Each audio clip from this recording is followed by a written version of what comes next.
If you take the perspective of the game as a piece of art, as a piece of perfection, everything comes into place from there. But most of these people are involved in a business, and they want the business to thrive. So they will do whatever it takes, even at the peril of the beautiful object. Yeah, because it's their job, and they want to make more money, right? Correct. You're on MLB TV. Yeah. Your ratings go up when more people are interested in baseball. Absolutely. And you buy into this idea, well, we got to make the game faster. Correct. We got to, do this and that, more offense, whatever it is. Offense sells tickets. But chicks dig the long ball. I mean, chicks do dig the long ball, but chicks also dig the stolen base. I would think so, yeah. And maybe they don't dig the bunt, but they definitely dig I scored the winning run tonight, baby. Let's not forget there are other ways to score runs besides the home run. Well, I think sometimes people forget that. I think speed on the base paths is dead sexy. Oh, yeah. Don't you want, at the end of a game, wouldn't it be better to have a filthy uniform? You know what I want? I want to limit the number of times the pitcher can throw back to first, because that's another rule. Oh, that's another rule change that they're. Oh, no way. Yeah. So they want to. It didn't even make sense to me when I heard them. When I heard explained, I'm like, okay, wait, you can only throw back 1 or 2 times. Like, what? How does that even work? Okay, let's say this. Let's say it's 3. Okay. So you throw 3 and you don't pick the guy off. Yeah. Now homeboy gets he gets lead. a ludicrous lead. Yeah, and exactly. It's like, and there he goes, and he's safe. Right, because you can't throw. You can't check him. Not if he's fast enough. It's an automatic balk if you throw more than the number of times that they. Wow, that's the first I've heard of this. It's the worst. When I hear these things, worst? I don't know. I think they're all pathetic. They're all pathetic. They're all bad. I'd say that banning the shift is probably the worst. A universal DH would be the worst if it wasn't already. We're American. We know what this is. Mm-hmm. We have to fear the other things because we haven't had to look at them yet. I just don't know what they're getting. I heard a ball player talking about this the other day, and he's like, I just wish I could show up to the ballpark knowing what the rules were that day. This is a ball player. He's like, I don't know if the balls are going to be heavy, if I'm going to be able to use the sticky stuff. Right. There's so many changes in baseball that's happened in the last few years that, I was thinking, I was like, yeah. You kind of need to know what the ball's going to feel like in order to be stoked to go to the park and play the sport. If you think your boss is changing your chair, he's reinstalling your operating system on your computer every day. That's you got anxiety going to work. You reminded me of something that I never did touch on, which is if a ball gets anywhere near the dirt, they just put in a new one. And it seems like, I'm sure the old days they played with real old baseballs. In the old days, they had one ball, right? And by the end of the game, it was so dirty and blackened with spit, and so the fans had to throw the ball back if it went into the stands. I mean, yeah, at a certain point, yeah, they just had one ball. Throw it back. I don't want to throw it back. Get him out of here. You didn't want to touch it at that point. It was so gross. There needs to be dirt on a ball on some level, right? I don't know. I'm thinking like a 1 inning limit. Oh. And if there's a foul ball, obviously, now there's nets. So nets. It just funnels back. There's no goodness. balls anymore. Oh. Yeah, this is a cat chasing its tail. Well, I think the argument. The argument is you put a mark on the ball, and it gives the pitcher. You can break that so much harder if there's some dirt on the ball. I guess. It's already really hard. It's so negligible. If you're scuffing up a seam and getting a little more grip on the ball and throwing a better curveball, I just don't see the problem with that. I mean, you can say it's cheating, but it's how much advantage can you take of that if there's going to be at least one foul ball? Well, it got so bad that they, at one point in Major League Baseball, outlawed the curveball. Because that's probably prior 1900. They didn't have the technology to make a box of balls for the game, like a ton of balls. But now we have that technology, and the game's better for it. I mean, I guess it just seems like such a negligible thing where, okay, here's one of the things I don't like about it is if a rule has to be changed, then do it. But now it's just this, well, it might be better if we do this, so let's go for it. It's like they've almost given up on the whole sport, where it's just, yep, we're the chosen geniuses that are really going to put it right where it needs to be. They really do think that they're smarter than everyone. At the peak of popular, we need it to be more popular than the other sports, and I don't see it happening. The problem with Major League Baseball is the NBA. Yeah, and what happened with the NBA in the last 20 years. And they see that and they're like, well, why can't we do that? There's right. no reason why we can't. No, well, maybe there is a reason. Oh, you can't force something to be popular? Yeah. Exactly. Yeah. And not everyone loves the Mona Lisa. Not everyone loves going to art galleries. Not everyone loves looking at the Hope Diamond. And that's fine. It doesn't matter. It doesn't devalue the diamond. It doesn't devalue the Mona Lisa. It just means that people who appreciate it are going to appreciate it, and people who don't can go do something else, and that's fine. Good for them. Yeah, you speak those words and it's so obvious, but boy, does it go against the business model. Yeah. And that's where we're going to continue to hit our heads against the wall, is until the idea of max profits every year changes, we're fucked. Yeah. The Atlanta Braves. Heard Do you of know what makes them special? Tell me. They are publicly owned. The Braves are. They have to release I didn't how know much money they make every year. Yeah. And so because the Atlanta Braves exist, we know that when the owners say that they're not making money, they're full of shit. We know it because profits are up.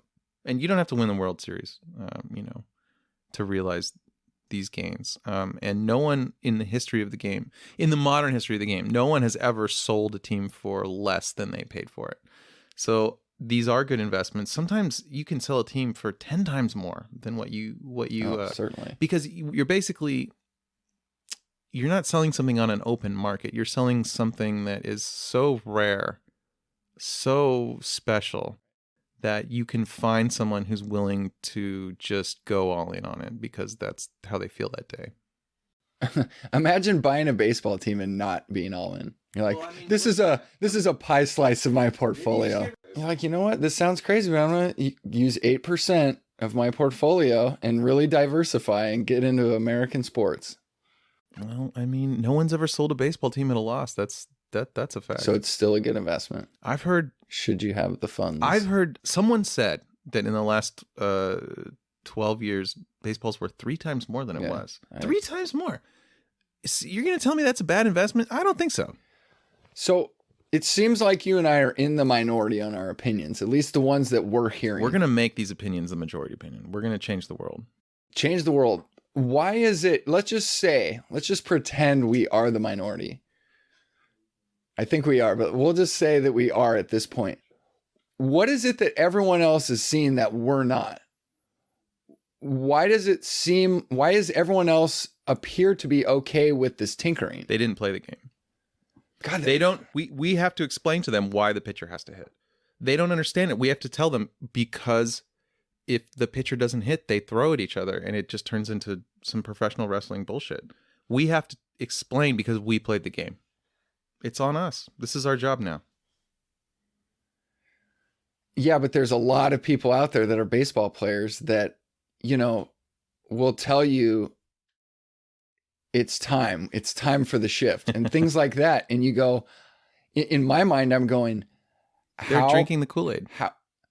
So but they only want the Kool-Aid to line their pocketbooks, or do they actually, these players have to have emotion invested in the game. So why is it not as obvious to them as it is to us? I don't understand. Well, in hockey, when they changed the red line, I think everyone thought that was probably good for the sport. And so people was so you could watch the puck on TV? They changed the red line to the trapezoid. Rules about offsides and goalie positions. Oh, like icing? Big change, icing? Yeah. Okay. And everyone was like, that's a good idea, because it made the game more fun to watch on TV. How long ago did that get implemented? I don't know. I'm not a hockey fan. Yeah, but I know that it happened. So, but it's believed at this point that it was a good change and it made the sport better? That is exactly what people are saying, is that other sports are making changes that make their sports better. Why can't baseball change? And you and I will say that, like, why are you changing it to make it faster? That's not a problem. I don't see that as a problem. I don't think baseball is too slow. Everyone says that. I even say this to foreigners. I'm like, hey, what are you doing today? I'm going to do a podcast on baseball. Oh, baseball. Isn't that like really slow game? Nobody's into. I'm like, I'm into it. I love baseball. I think it's the best sport ever invented. Besides disc golf. Yeah, I mean, you look at today's life and it's very fast, so it doesn't make sense. But I've heard Dave Rostovich, the surfer, he says, this is my best Australian New Zealand accent. I like slow things, graceful things. And you can see in the way that he surfs that's his style. He puts that into his surf style, and he's as beautiful to watch as anyone stand up on a board and surf. And so I think of it the same way. I guess why did baseball get so popular earlier? Is it because there wasn't a sport like football or basketball? There was nothing else to do. There was no competition. So it really rose to the top. And it became national pastime because it was the most exciting sport. But at the same time, I think that we all realized, our ancestors, that there was something perfect about it and something uniquely American about it. And I think that we took a pride in that. Mm-hmm. It's like we invented this sort of, and it's ours and it's really good. And we made it something that's so balanced that people will come pay money to go watch people play this. Yeah, but does a kid really feel that? Like, a kid doesn't know that baseball is our sport and they're not playing it everywhere. A kid just thinks it's fun. Yeah. Well, it is fun. If you've ever hit a ball with a bat, look, a lot of people say, like, more of that. That's what we're talking about, by the way.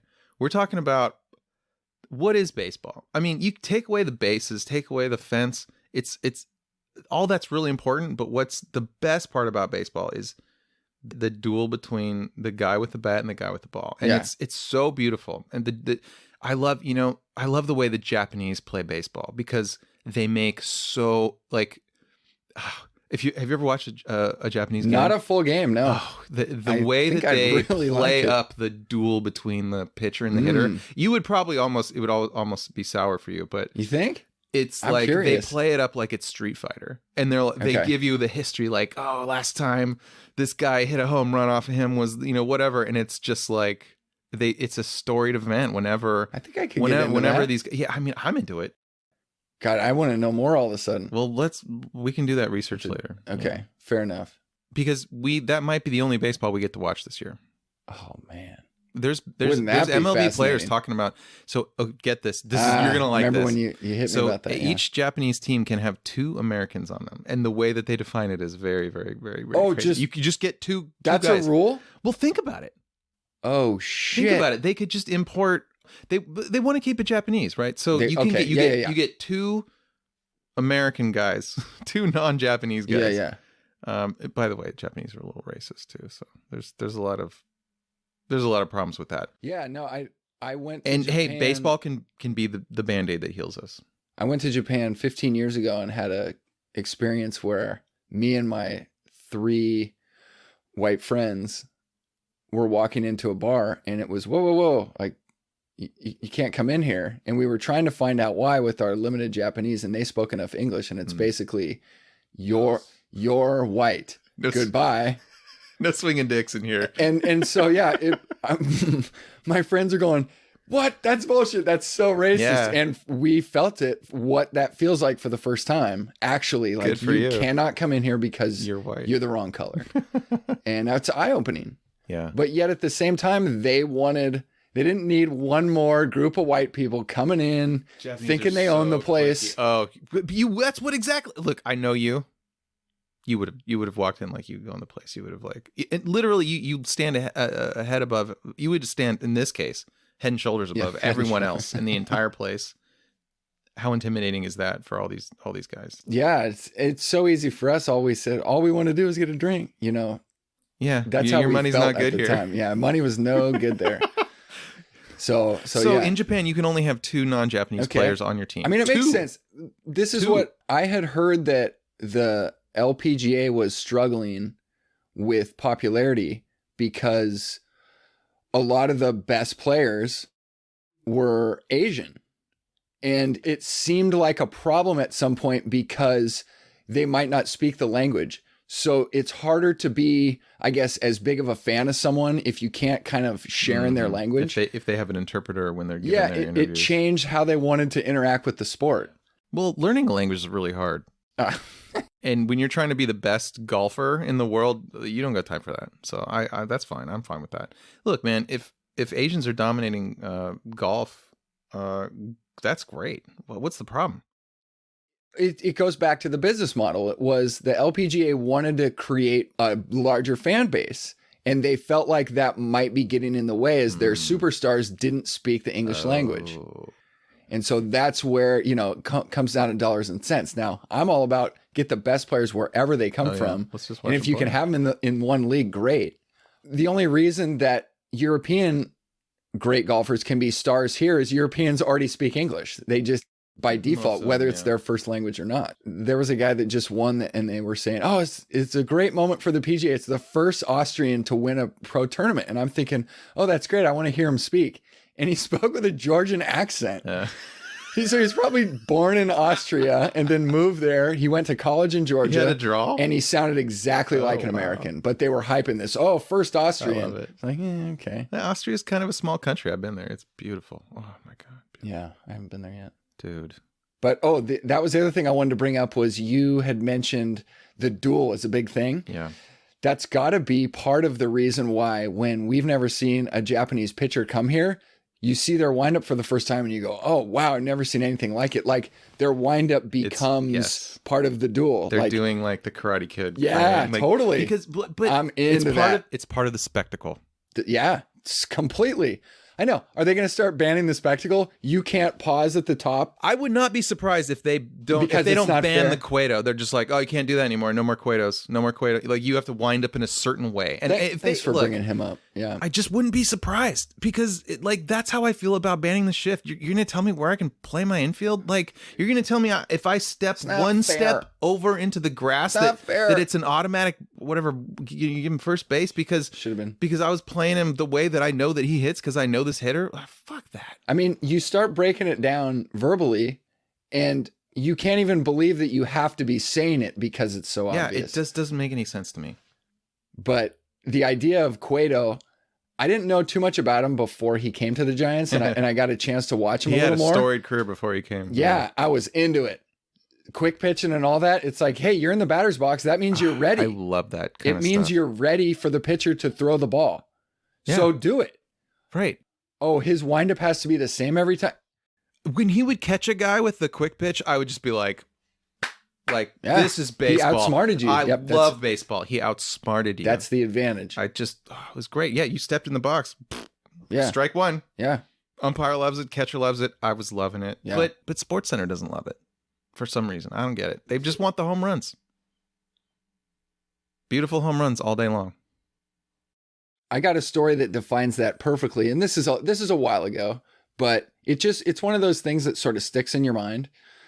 It kind of captures the sign of the times sort of thing.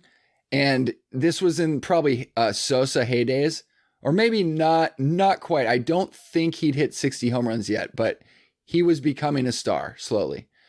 And there was a highlight at Wrigley and the Cubs were up 7-0. Okay, this is SportsCenter showing you the highlights of the game. You know, the things that you can't go without, that you can feel caught up and you didn't have to watch the whole game. Okay. Cubs were up 7-0.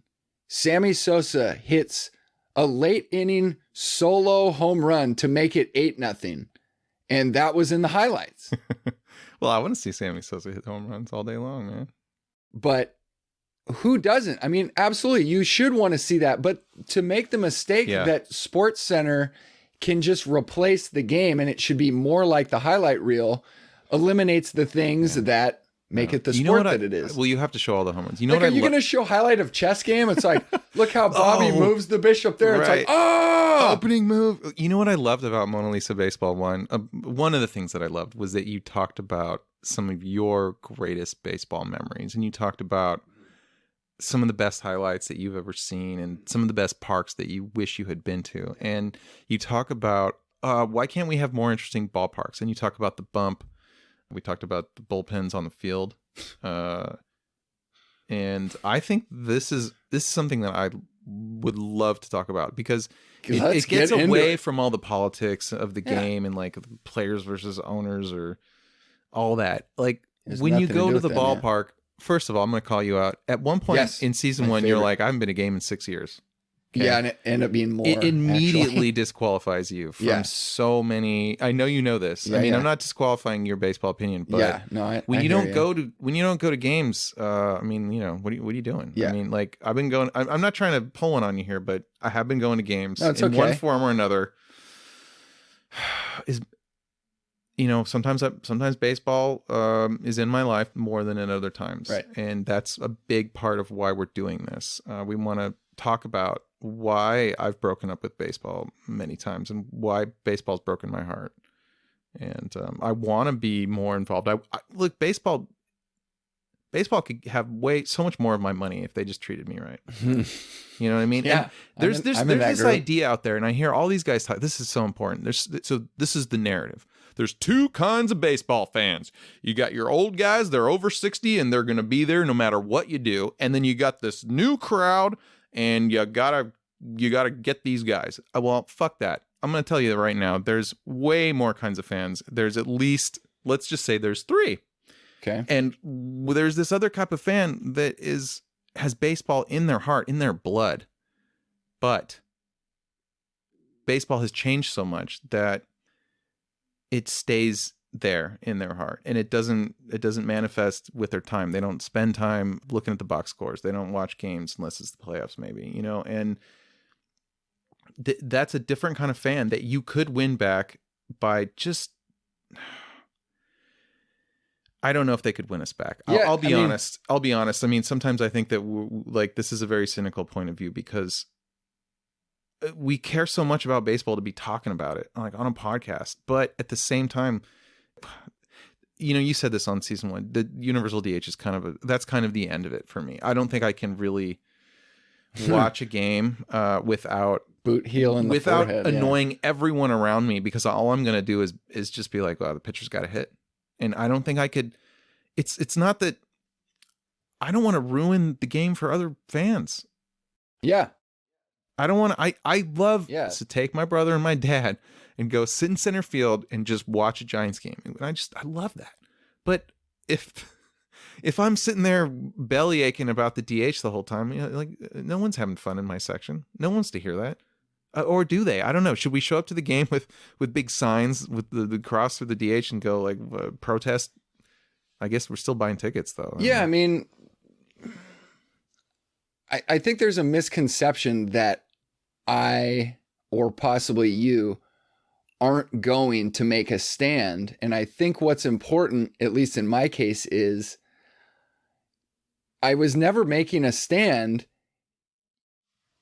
One of the reasons why I haven't been to a game is I don't live in a place with a team.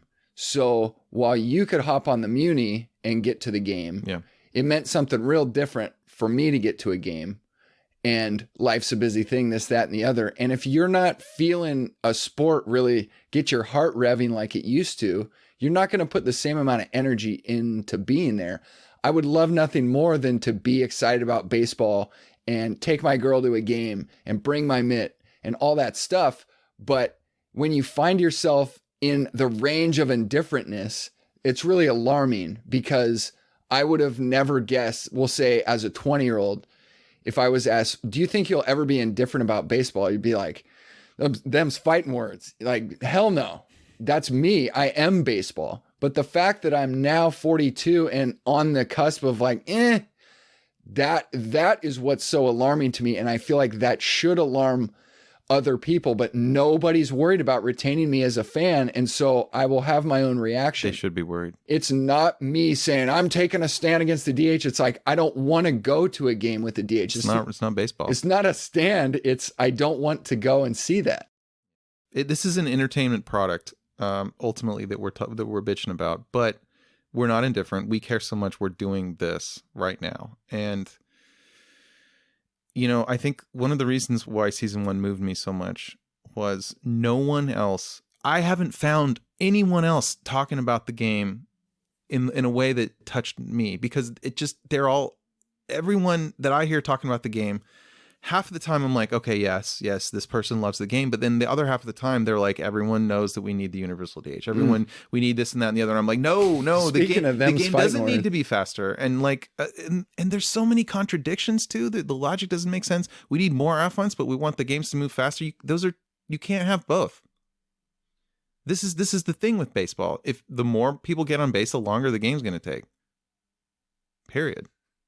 That's how the game, unless it's a home run, maybe that's what they want. Just beautiful home runs all day long. Well, when I heard an interview with, it's Theo Epstein, he said they surveyed whatever X thousands of baseball fans. And they said, what's your favorite thing about the game? And at the very top was doubles, triples, and stolen bases. And I was really surprised to hear that. So on some level, the fans want these things, but I think everyone feels captive by Major League Baseball and that, hey, they're the experts, they're at the top, they know what's best for it. And to me, clearly they don't know what's best for it because they've lost me. That proves it. So, they want to cut the number of minor league. So it's hard for you to see a game in your area because there isn't even a minor league team out there. But I think there used to be, but I don't think there is anymore. Well, they're going to cut. They want to cut tons of teams. Yeah, I mean, so this would make baseball even less accessible. Well, yeah, I didn't grow up in an area where it had a lot of the pulse for minor league baseball wasn't throbbing. There was a big league team. There was a couple in town.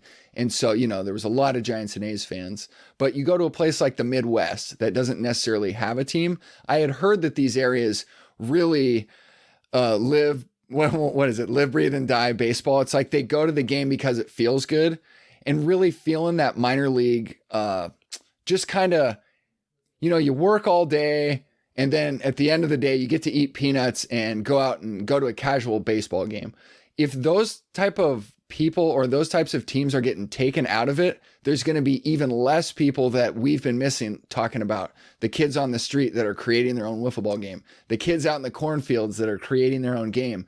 If there's even less of a minor league presence, it's just going to get more and more refined to, these weird rules. But the essence of baseball, in my opinion, really is the kids creating the field. And you talked earlier about the bat and the ball. What's so great about baseball is you can simulate it. You don't even need a bat. It's really just a stick and an object. Like how many times have I hit rocks with a wiffle ball and can, as an 8-year-old say to yourself, really got a hold of that one. And you kind of can't believe how far a wiffle ball can hit a piece of gravel. You're getting the elements of baseball in the most simplistic forms. If you were like an alien who landed on planet Earth and watched us disc golfing at De La, right? Like these spontaneous moments happen where someone picks up a pine cone when another guy's got a stick in his hand. Yeah. And just spontaneous moments of baseball happen. And if you were an alien, you'd be like, what is this? That was weird. People are hitting an object with a stick for no apparent and reason. Laughing. Except that it's so much fun. Yeah. And that's why I love baseball. I mean, I love doubles. I love triples. I love the sliding catch. But yeah, we're really distilling it down to the simplest. You couldn't get more simple than a stick-like object and a smaller object that can be propelled forward. Yeah. And we're talking about the same thing, but I can get the feeling, that magic feeling of being at the ballpark by throwing up a rock, hitting it with a stick, and watch it go over a tree. It brings up this magical observing of it going over a fence. It's like it engages the imagination. And it connects you with the nature too. That's why I don't like the aluminum bats. Aluminium? No, I hate them. Yeah, I mean, I'm going to, I heard that. I'm assuming that in your little league, you guys played with aluminum bats. This is going to blow your mind. Oh, what are you about to say? We had access to all kinds of bats. Okay. In fact, the rich kid on the team had like a ceramic bat. Oh, I remember when that was hot shit. Yeah, and I always used the wood bat just because it felt good in my hand. You played Little League with wood? About, you know how jealous it wasn't about what the bat was made of. It just, for some reason, this one bat, it was ours. We'd bring it. That was the one. That was my bat. Oh, I see. Yeah. I didn't carve a lightning bolt into it or anything, but that was my bat. It just felt good. I'm extremely jealous. Almost hit a home run with this. Oh, with the wood bat. At Harvey West Park. So close. Yeah, you just reminded me that I had a kid on my farm team who got this takes it. This is pretty full circle. He got a bat at bat day for the Giants, and this was a full-size wooden bat, and he hit his one and only home run of the season with his bat he got at bat day on the farm field. And so we're talking 8 or 9 year olds, but wow. I still remember that. Why would I still remember that if it didn't like move me? Yeah. So I could never like connect with the aluminum bats. I didn't like the rubber grips on them. I preferred the canvas grips. I thought they felt better. Yeah. Did you ever use pine tar? No. Yeah. My dad turned me on to that later. Yeah, I think that's something you get into once out of Little League. I think you're right. Because the kids, they're going to get it everywhere. Yeah, definitely in their hair. Yeah, definitely. Mom doesn't need that. Right. And the pros do that too. They get sticky stuff all over. That was a big issue. Okay, I got a question for you. Yeah. What is it doesn't have to be favorite, but it's kind of like choose the one that's for you. What's your baseball movie? My favorite baseball movie. And you can explain why. Is Major League, without a doubt, because it's absolutely hilarious and it touches on all the tropes. You know, like I think that's like circa 89 maybe. Like Willie Mays Hayes, right? Like you don't have to hit the ball hard, but you can contribute to the team. Isn't that beautiful? I think so. I'm pretty sure in at the end, like a stolen base is part of how they score the winning run. He's at the crux of it, absolutely. Yeah. His speed, is vital to the team. That is a beautiful part about baseball. You don't have to be yoked 6'8" and just I hit a home run every third time on my bat. If you stock your team with guys like that, there should be a counter strategy. You should be able to beat that with your brain. Like put a bunch of fast guys who can catch the ball, do the shift, steal a bunch of bases on these guys and beat them that way. There should always be a counter strategy to the dominant strategy in the game. And that's what makes the metagame of any game fun, engaging. And once that breaks down to the point where the game is so known, it's such a known, or the meta game is so bogged down in dogma, like the pitcher can't hit, you have to do this, you have to do that and the other. That's when a game gets stagnant and people start to lose I think it's right there right now. It's stagnant. There was an era that I kind of caught the tail end of, but it's the AstroTurf era, and a team like the Cardinals were a really good team. They had a fairly big stadium, at least it played big, Busch Stadium, and turf. So they stocked their team with a bunch of fast guys, and it was working. And so, but eventually that era kind of got booted, but it's an era that exists. So the game wasn't the exact same the whole time. The rules didn't need to change for that, but the fields did. So that's what brought on a new style of play. Now I'm not for AstroTurf by any means, but they did what they thought would make their team win more games. So as everyone has been getting caught up in Moneyball and it's all about the analytics, everything has gone that way. And it's got to a point where people are kind of scratching their heads going, did we want to go all in analytics? We see how it worked, but it feels like there's something missing. You can never go back though, once you have the knowledge. Okay. But I think what I'm saying is maybe there will be teams that go, do you want to hire the world's greatest baseball nerd that knows all the numbers, or we can go with this other guy that understands those numbers, but also played and might be able to like have a feel for the game a little more than just nerd. I think there's room for people to actually, I don't want to say there's room. I feel it kind of going that way because there's a lot of criticism towards it's too analytical. Like it's out there. A couple years ago, it was we've cracked the code. We've figured it out. You don't need all this other stuff. All you need is the numbers. But I think now we're starting to see there's probably more to it than just numbers. It's more, you have more specialized people working for the team. So what you're doing is you're taking the manager's job and you're turning it into a department. The manager's job is not what it used to be because the decisions he makes, they're all written down on a card. Okay, I hope not. I don't see it different managers work differently, but like your analytics department, they're telling you how to play the game. And how boring is that? Exactly. God. Exactly. But the problem is they're right. How about this one? How about this one? Yeah. Oh, my computer says I should go argue with the robot now. All right, I guess I got to go out there.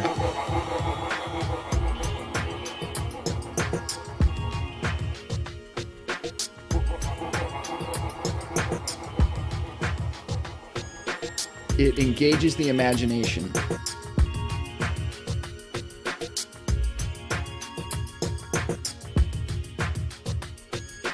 That was weird. This is a pie slice of my portfolio.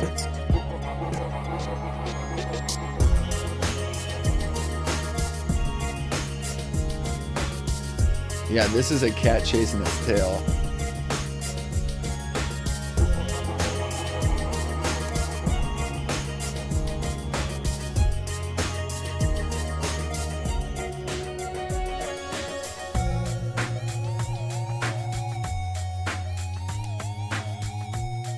I mean, you start breaking it down verbally, and you can't even believe that you have to be saying it because it's so obvious.